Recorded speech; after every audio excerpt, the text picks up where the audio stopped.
Hi, I'm Pastor David with Declaration Church, and I think it's fair to say that most of us would really like to be remembered in a positive light. When everything is said and done, and you and I move on from where we are, or we pass on from this life into the next, into eternity, I think most of us would say we want to be remembered. We want to be remembered well. We want people to remember us with a positive light, with a good feeling when they think about us. And I know that if you've had anybody move away in your life, or you've experienced the loss of someone close to you, that you remember those individuals, those people in your life. And it brings back so many different emotions. But we want to be remembered. And I think some people have a desire to be remembered to a way greater extent than others. I want to be remembered in a positive light by my wife and my kids, my family, my friends, but I don't really feel like I need to be remembered by the rest of the world. That's not like my goal, is to be remembered and famous.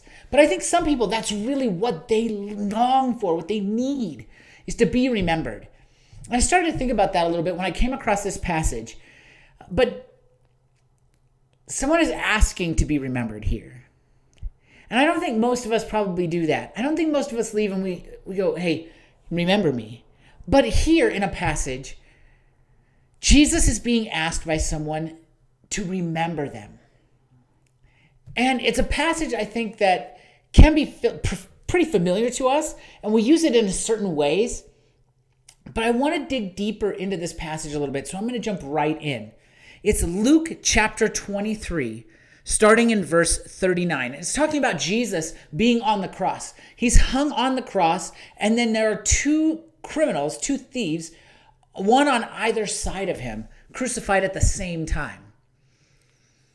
And they're all three hanging on the cross, hanging on their crosses, and some interesting things start to take place. And that's where we take off. Luke 23, starting in verse 39, it says, "One of the criminals who were hanged railed against him, saying, 'Are you not the Christ? Save yourself and us.' But the other rebuked him, saying, 'Do you not fear God, since you are under the same sentence of condemnation?'"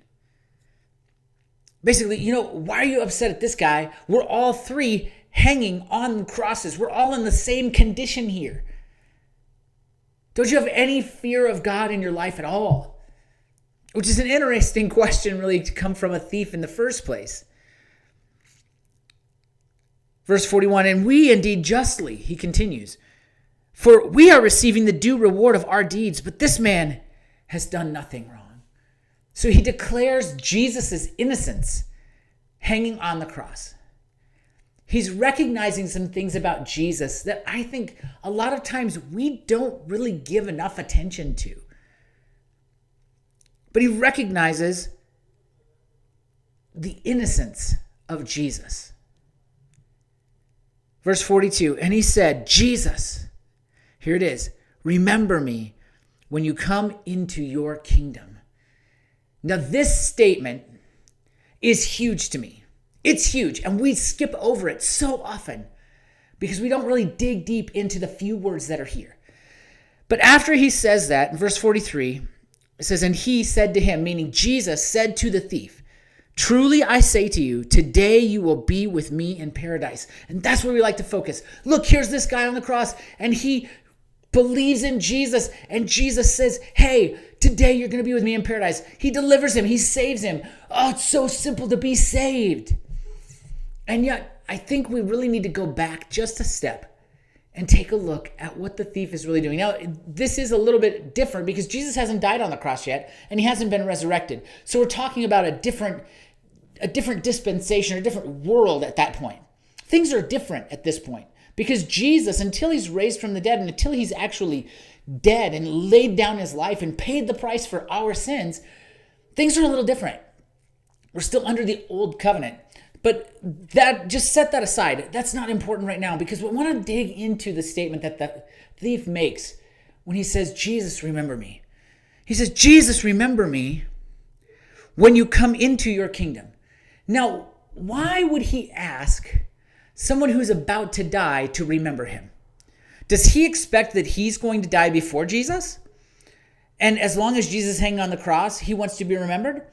I don't think so, especially from the rest of the statement. No, he is anticipating that Jesus is he's not going to die on that cross, or Jesus is going to come back from the dead. One or the other. And I think it's pretty obvious as you look at the rest of the statement where that faith lies.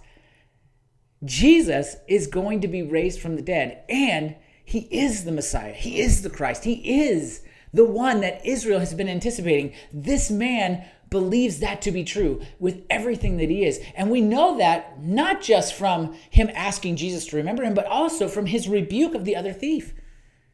He acts on this faith, on this belief that he's established hanging on the cross. And he says, remember me when you come into your kingdom. So he believes that Jesus is going to be establishing a kingdom, that he is going to be given a kingdom. He is a king. He's recognizing Jesus' lordship. He is surrendering himself to Jesus' lordship. He is acting on the fact that Jesus is Lord. And he is humbling himself and requesting that Jesus remember him. Because he knows that's his only hope, is if Jesus remembers him. If Jesus becomes his advocate, if Jesus becomes his intercessor, if Jesus steps in on his behalf, he has hope. And that's the only hope he has, because he, just like all of us, has made a ton of mistakes and offended God, rebelled against God, has been God's enemy at some point in his life, if not throughout his life. And yet, he is appealing to Jesus. Why would he want to be remembered? Just want a monument established in this kingdom that Jesus is going to make up? I don't think so. I think he believes and understands that if Jesus remembers him, that there is hope of life after this point on the cross. This is a massive statement of faith from a man who is dying on a cross, a brutal death next to Jesus. This is a man who has surrendered what little life he has left to Jesus and has already acted upon his faith. It's not just some mental assent to something. It's not just some statement of faith. No, this is his life, his surrender to Jesus, fully on display for you and I to see as an example of how we also should act in response to Jesus' great sacrifice. We should surrender our lives to Jesus. We should allow that, his lordship, we should recognize his lordship and allow that to affect the way that we live. He could have just hung on the cross. He didn't have to say something to the other thief who's railing against Jesus and criticizing Jesus, just like everybody who's not being crucified. He didn't have to do anything. He could have just hung there quietly and died. He could have hung there and said, remember me, Jesus, and not said anything to the thief. But we see that even now, hanging on the cross, his life is changing. And yours and mine should also change and reflect that we have surrendered our lives to the lordship of Jesus Christ. And we're allowing him to dictate our actions going forward,